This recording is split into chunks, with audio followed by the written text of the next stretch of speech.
I think Professor Samarajiva brought a valid point on this middle class, right?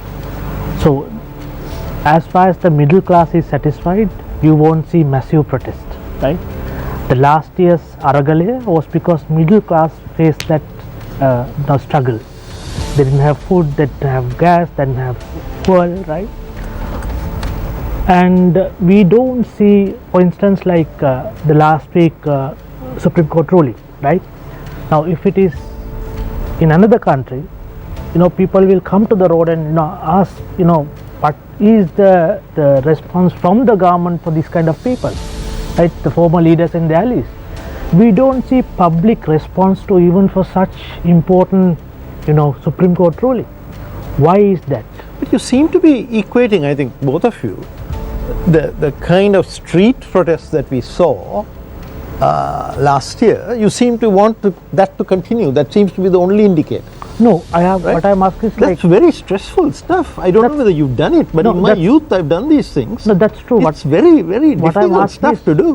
What I'm asking is why the people are not responding, even to such an important decision, right, from the Supreme Court. We don't see many responses from the people. Just we saw some talking in the Parliament, but we haven't seen much public debate about that ruling, right?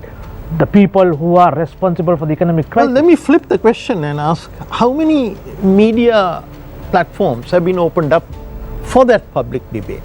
It's a very complex decision, by the way. I've read the damn thing. It's 95 pages, and then there's another, I don't know how many pages for the dissent. Right? It's 265. Yeah. It's right. It's a monster, right?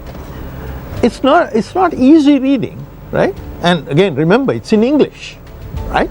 Our Supreme Court decisions are in English. So this has to be kind of this. Again, this is that question that I brought up, which is, where is that bridge between the political developments in the country, which happen to be rather complex, and how is that brought to the public arena, right?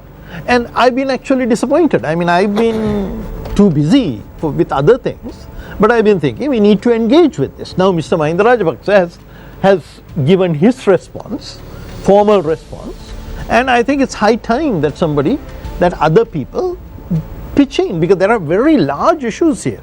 I mean, in public policy terms, there are very large issues. The court said we are not creating a right for perfect decision making or perfect policy making. We are targeting arbitrary and irrational actions. So they carved out a thing that wouldn't upset the entirety of governance, right? I mean, you must remember, people like me, I've been in advisory roles in government, and I think, yeah, can somebody take me down on this one, right? Right? So that question is also on our mind.